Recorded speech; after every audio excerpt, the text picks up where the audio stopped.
Přichází důstojníci! Gvaru hned!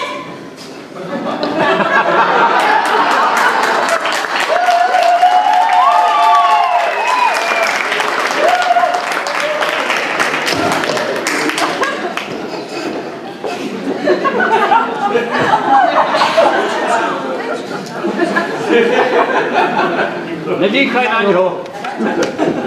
Čí jsou oni? Pane mužáku, paní mužatko, pardon, mužačko, vítáme vás ve výcvikovém táboře nábor do poštorenské chasy. Tito rekruti jsou jedni z nejlepších odchovanců z Koňárku, kde předváděli mimořádné výkony.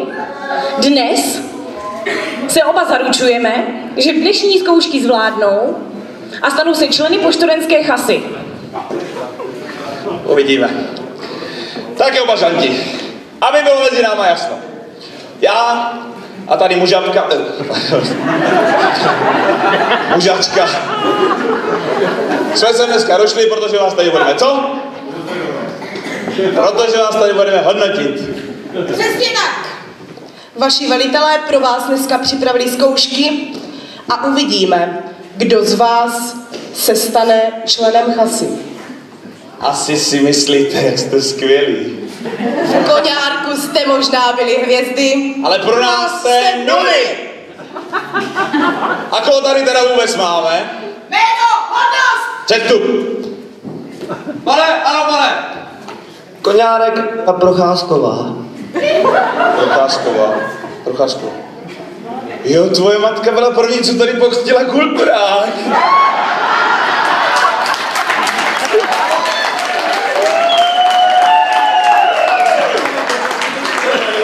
To je ta svině, co mě tenkrát nablula malé do Prady. Tu kabelku zacvakáš, holčičko. Stála 500. Další.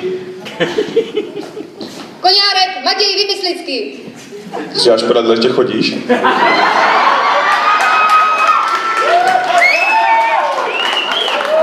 Matěj Borovec Vymyslický. Jo, Borovec. Počkej, ty jsi ten nadějný fotbalista. Nehrál si divizi? Ale to byl dědek. Jo, to byl dědek. Dobrý, zadadli. Další. Koňárek, Bára Koubrová, pane. No, počkaj. Mama Parížanka, tata Bubelán, co ty tady děláš? Dezentoval jsem z Karnace kvůli nedostatku kvalitních mužů, pane. Správně, zařad se. Další.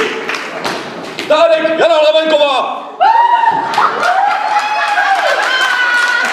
Moment, holčičko. Tady ještě nejsi stárek. Pro nás jsi jenom Koňárek. Lavenková? Tvoje matka byla profesionálka. Tak se snaž, ať ji nesklameš. Další. Koňárek, Štěpán Pihar. Ale Pihar si nekouzní, chlapeč. Zařadit. Další. Tož co teda, kdo jsi? Koňárek Roman Suchánek. Suchánek. Jo, od Rafana. To jo. No ty jsi celý holky. Ale já bych si tě asi nepamatoval. Já si tě budu muset asi poznačit.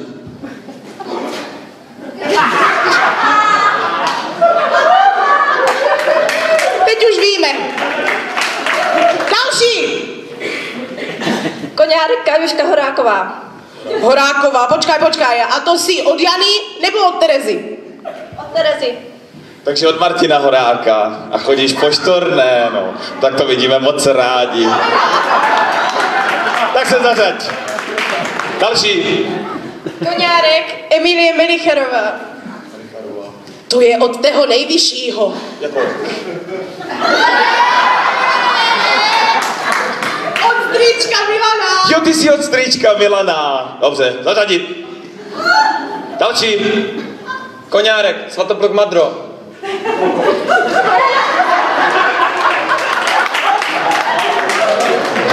Dám ti jednu radu, mladý. Nikdy neverbuj na valči. Zařadit. Další. Koňárek Alexandr Pěček. Protekčních slapaček. Spratek. Ještě to není ani chlapeček. Rodiče do tebe vkládají spoustu nadějí, co? Tak další. Koňárek Ota Kopanič. Počkaj, Kopanič. A to jsi Ota? Nebo Ota? No Ota. Ota, tak to je správně. Celý Ota. Tak to zařaď. Další. Koňárek Radek Jankovič. Jankovič. Rej. No vy máte výborné víno, no to budeš asi oblíbený. Moment. Co pak je tohle? Nůžky na střihání vinohradu nejsou ve výcviku povoleny. Zařadit. Tebe si pohlídám.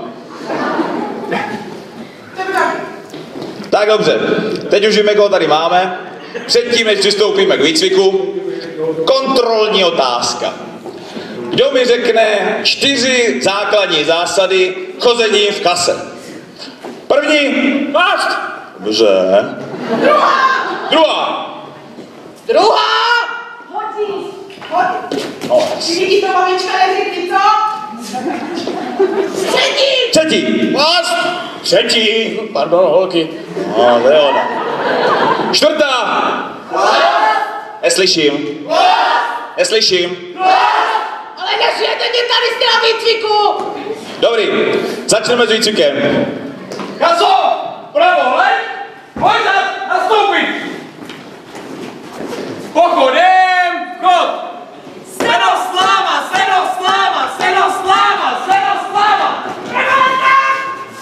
A to se nedá dívat! Vy jste se to učili v Karvatské, ne? Pojďme dál! Seno sláma! Co mu říkáte pochod? To je hrozné, já už nevím, co vám mám říkat. Co máte v hlavě? Tak dobře, zkusíme to znova. Levá bude Jameson a pravá třeba... Tequila! Jameson Tequila!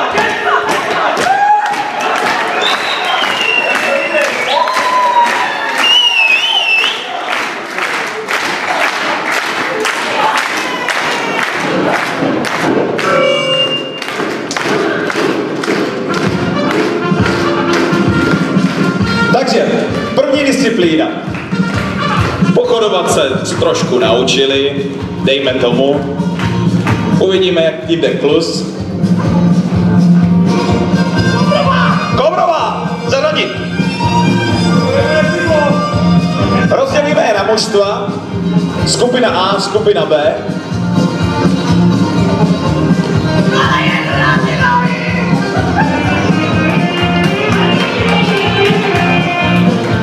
A jako první samozřejmě musíte chlastat po štorenské kase. První disciplína bude kopnout trojkombinaci pivo, víno, slivovica. Dále slalom mezi sedmičkama.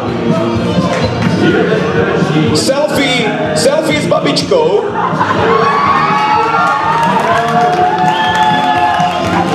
A poté podskakování na Trnavu. To vyšlo, to vyšlo.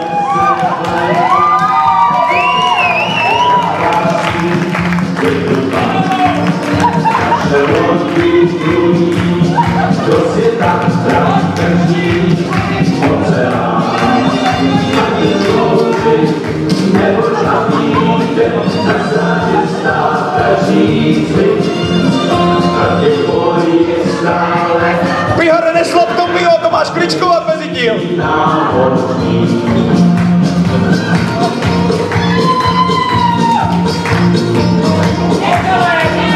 Ale jedu na ty nohy, pojď, pojď, pojď.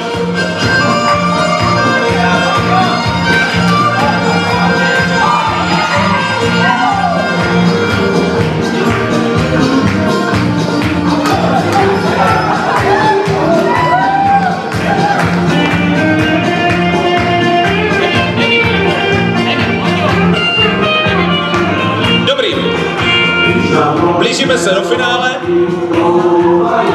První disciplíny. Následuje disciplína tahání známého poštorenského ochlasty. První skupina, uměte se ho. Samozřejmě každý poštorán musí umět dotáhnout svoji drahou polovičku. Tak se podíváme, jak se s tím vypořádají.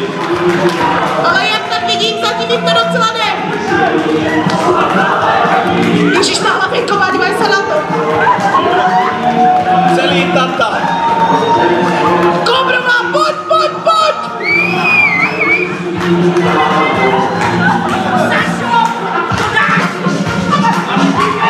Už na Pihara, na toho jsou zvědavá. Onke, dělej, dělej, dělej,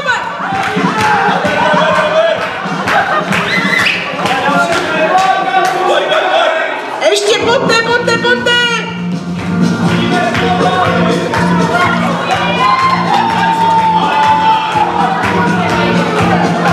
Na pěčku, pojď předveď sebe.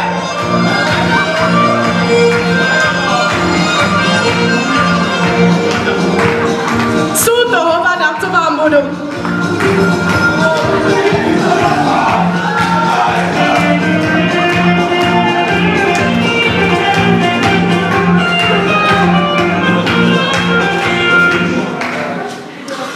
Takže dětičky.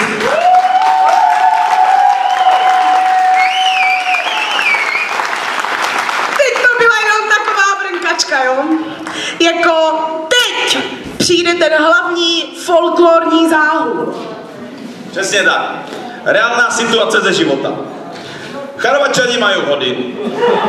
Vy den předtím vyvezete jim na plac fůru hnoja a oni se to na vás domáknou. Vy si tam jedete dát bůchnout přes pole a oni vám to co? Oni vám to pořádně osolí.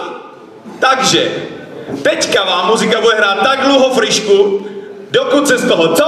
Dokud se z toho nepozerete. Nástup!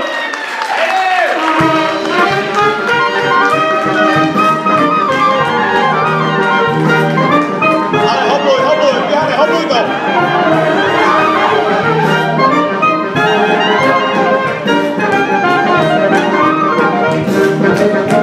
No to si děláte prdel, ne? Holky poštorné nikdy takovou krávovinu nedělají. U nás totiž verbují a děvčata a pát.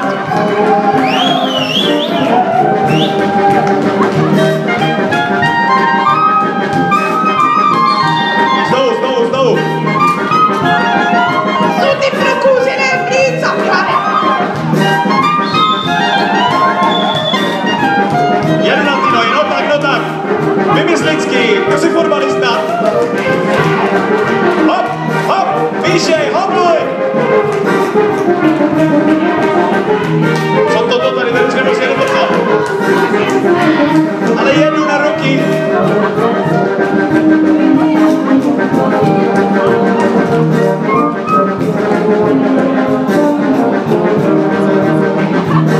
To je hrůza.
Takhle by to nešlo.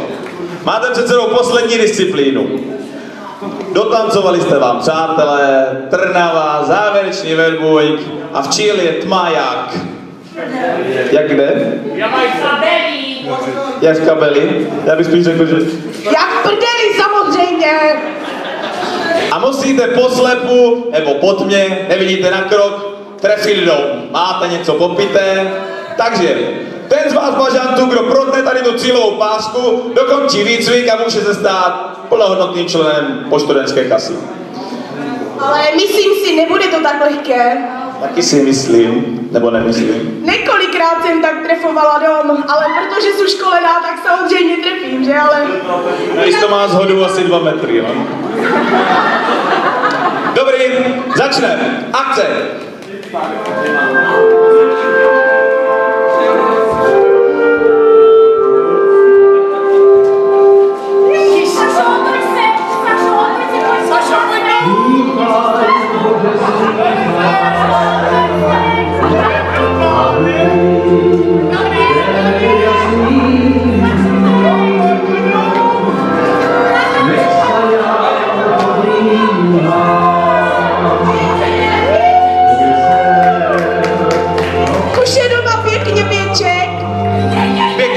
Pěček už je doma.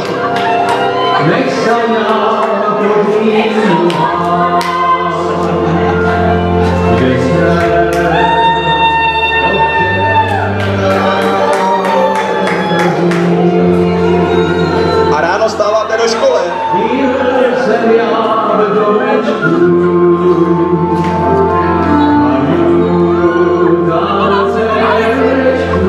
Horáková, jdeš blbě. Horáková.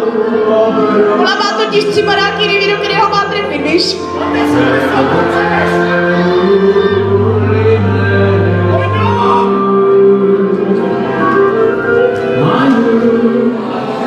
No, hrůza. Ale dejme tomu. Tak jo. Velitelé, nástup. Kaso, Durany!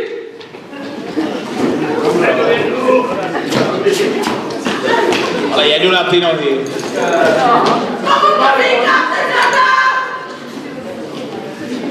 Vážení, jste jednoznačně ta nejubožejší várka frekventantů, kterou jsme tady měli. Vás bychom neposlali ani na přes pole do Poleradic.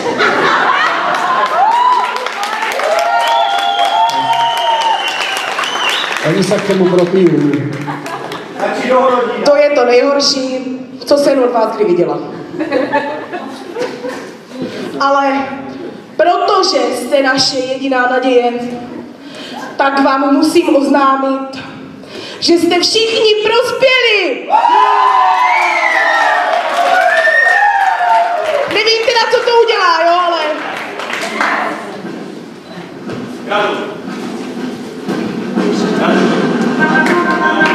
Dost dobrý.